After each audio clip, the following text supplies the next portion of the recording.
your overall, that was a tough first game. Yeah, no, it really was, and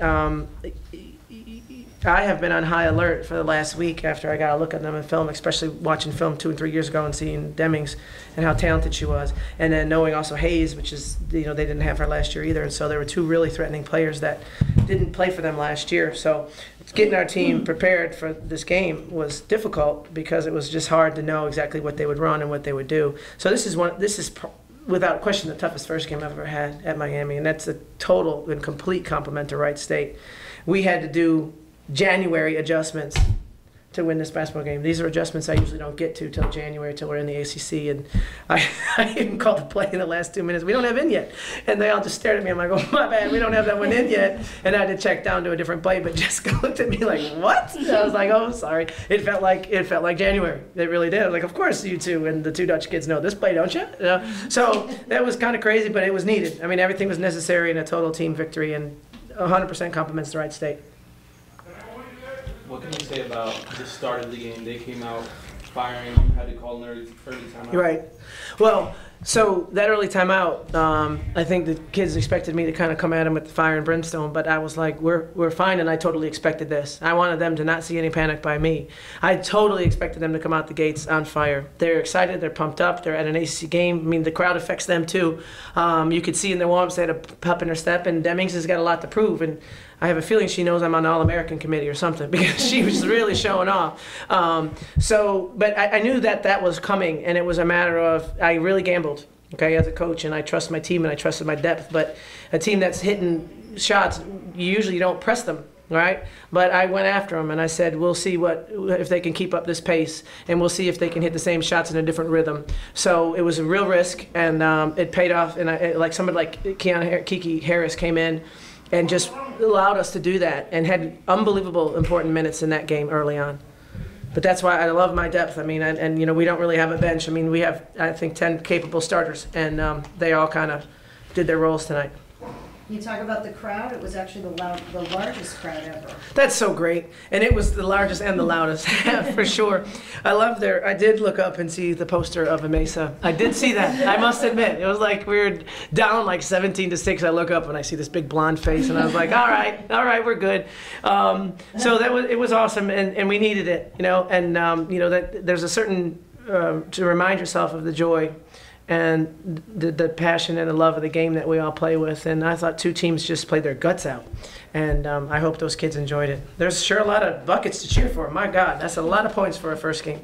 They were cheering for every rebound, too. Yeah, that's right. I love the rebounds. They were just great. It was awesome, and I want to thank our administration, our marketing department, because that's a big commitment for us to put that on, and also thank the community for coming out. Can I get their thoughts as well on how they felt about getting the W in front of such a big crowd? Basically piggybacking off of what Coach said, the win was big. Like she said, it felt like January or March Madness, but playing in front of that crowd made it even bigger. And that's what really made the environment so electric, because those kids yelling for every rebound, every stop, every made shot. You just don't get that feeling just in regular preseason games all the time.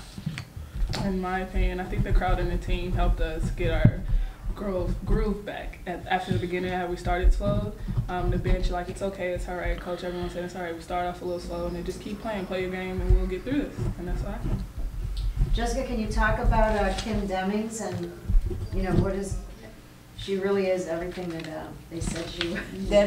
Definitely. A lot of respect for her. We did a little trash talk in the middle of the game, but I saw the respect at the end, though. At the end of the game, players like that, you can't give nothing but total respect to that. Just respect her game all the way around. What is it that she did that she was able to get 27 points on you guys? Just came out firing. I mean, I guess she had a good warm up or whatever, mentally, physically, everything. She's just good.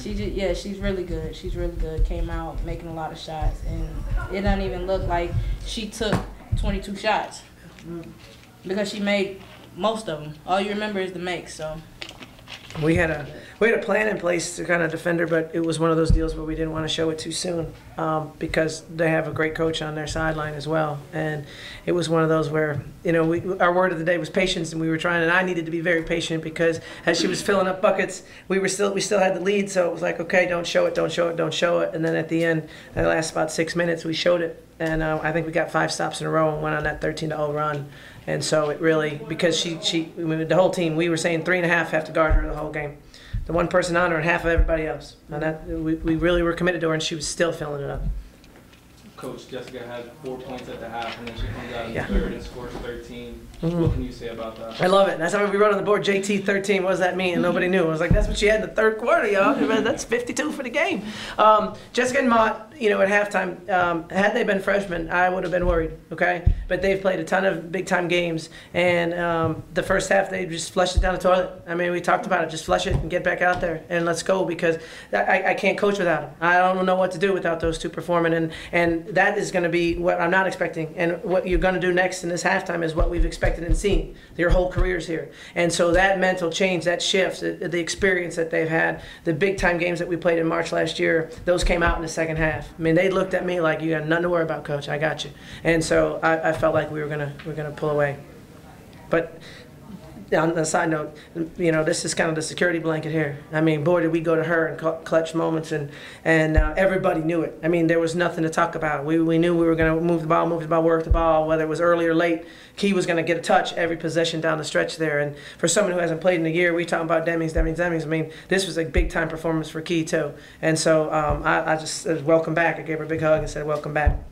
Kevin, do you feel, I mean, we talked about it the other day at the preseason game, but you look like you're back, like 100%. Do you feel like you are, or you still, can you do more than that even? 95. 95. I'm there. Yeah, it just feels great to be back out here and help my team and just to be here. Like, it was a good first game. Did you anticipate, you know, your number being called so late in the game when they really needed you, because you had a couple big baskets late in that game? Yeah, I mean, I know my role. We practice it. We all have roles, and it just depends on the day. If you're hot right there, then your number's getting called. Anything else? Thank you.